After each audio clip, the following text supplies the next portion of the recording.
এবার মমতা বন্দ্যোপাধ্যায়ের বিরুদ্ধেই উঠল বই চুরির অভিযোগ তুললেন রাজ্যের গ্রন্থাগার মন্ত্রী গৌরীশঙ্কর ঘোষ। অভিযোগ, বিধানসভা থেকে রবীন্দ্র রচনাবলী নিয়ে তিনি সেই বই ফেরত দেননি।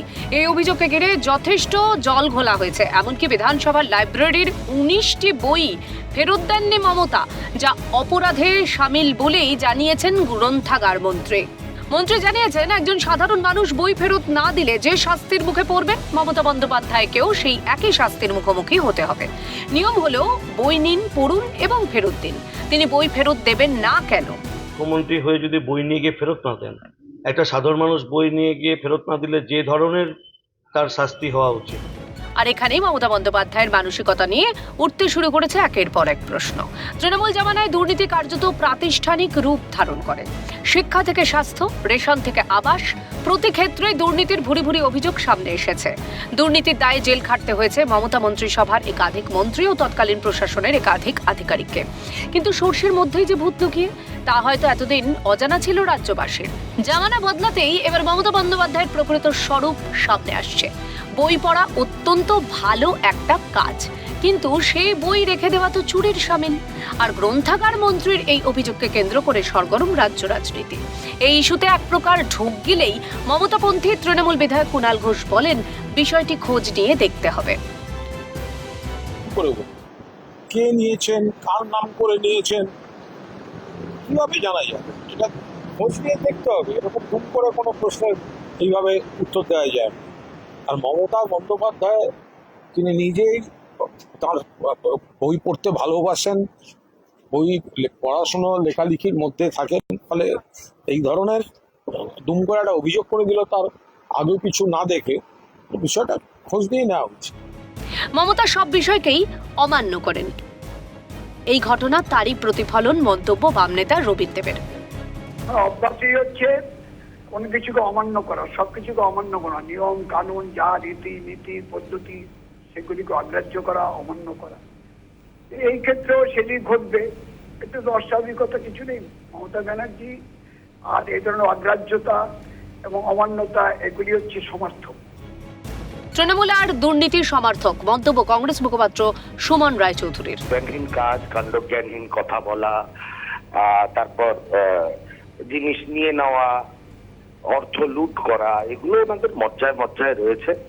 আমি অনুরোধ করব প্রাক্তন মুখ্যমন্ত্রীকে একটা সামান্য বিষয় নিয়ে উনি মনে করলে উনি বা ওনার দল এই ধরনের বই হাজার হাজার কপি কিনে নিতে পারেন। এইটা নিয়ে আজকে সংবাদ মাধ্যমে খবর হচ্ছে, বিভিন্ন দলের মানুষেরা প্রতিক্রিয়া দিচ্ছে। এটা কাম্য নয় একজন প্রাক্তন মুখ্যমন্ত্রীর জন্য। এই ঘটনায় প্রাক্তন মুখ্যমন্ত্রীর উদ্দেশ্যে কটাক্ষ ছুড়ে দিয়ে রাজ্য বিজেপির প্রধান মুখপাত্র দেবজিৎ সরকার বলেন, ভুল করলে সংশোধন করা উচিত, কেউ আইনের ঊর্ধ্বে নন। ঘটনা তো অনবদ্য। যদি কেউ কোনো রকম ভাবে সরকারি কোনো সম্পত্তি নিজের কাছে নিয়ে যান বা কোনো বেসরকারি লাইব্রেরির বইও, তাহলে সেটা ঠিক সময় ফেরত দেওয়া বাঞ্ছনীয়। কিন্তু একটা মানুষ কত কিছু একসঙ্গে সামলাতে পারে বলুন? একই সঙ্গে আইপ্যাক, মুড়ির টিম, প্রশাসনের একটা অংশ, তারপরে হচ্ছে নিজের বাড়ির লোক তার সঙ্গে ঠিকভাবে ব্যবহার করছেন না, সেগুলোকে ঠিক করে রাখতে হচ্ছে, এক জায়গায় করতে হচ্ছে, দল ভাগ হয়ে যাচ্ছে, বিভিন্ন লোককে ধরে রাখতে হচ্ছে। তারপরে তার সঙ্গে যেরকম একটা বড় একটা টাকার থলি তৈরি করা, সেটারও একটা দরকার।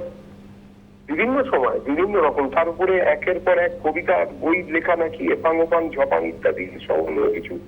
এই তাকে ছবি আঁকতে হয়, গল্প বলতে হয়, এমনকি গানও গাইতে হয়, স্টেজে উঠে পারফর্ম করতে হয়। তো মানুষের পক্ষে সম্ভব, আপনারাই বলুন না। এবং এইসব প্রতিভা তো তার আগে, মানে মুখ্যমন্ত্রী হওয়ার আগে কেউ জানতো না। মুখ্যমন্ত্রী হওয়ার পরেই তাকে এইসব দায়িত্ব নিয়ে ঘুরতে হয়েছে। যে একটা ভুল ত্রুটি হয়েছে হয়তো, তবে যত তাড়াতাড়ি সম্ভব যদি ফেরত না দিয়ে দেন, তাহলে তো দেখুন, মানে কেউ তো আর সংবিধানের বা আইনের ঊর্ধ্বে নেন। কিন্তু এই ধরনের কাজকর্মটা শুনতে ভালো লাগছে কি আমাদের কারোর পক্ষেই। যদি কোনো ভুল হয়ে থাকে, কোনো যদি বিচ্যুতি হয়ে থাকে, সেটা শুধরে নেওয়ার যথেষ্ট সময় আছে এবং সেটা করে নেওয়াটাই ভালো। মাননীয় গ্রন্থাগার মন্ত্রী যা বলেছেন, সেটা তিনি একজন রাজ্যের সাধারণ মানুষের মন্ত্রী হিসেবে বলেছেন। তার কাছে সমস্ত মানুষই সমান। যদি রামশ্যাম যদুমধুর বিরুদ্ধে একই কাজের জন্য একই রকম ব্যবহার করা হয়, তাহলে প্রাক্তন মুখ্যমন্ত্রী নিশ্চয়ই নিজেও দাবি করবেন না তিনি সবার থেকে একটুখানি আলাদা। সুতরাং যত তাড়াতাড়ি সম্ভব এই বিচ্যুতি মিটিয়ে নেওয়াই ভালো। মমতার বই ফেরত না দেওয়ার ঘটনার জল এখন কোন দিকে মোড় নেয় সেটাই দেখার। তবে তৃণমূলের দুর্নীতির পালকে বইকাণ্ড নবতম সংযোজন বলেই মন্তব্য রাজনৈতিক কারবারিদের। ক্যালকাটা নিউজ।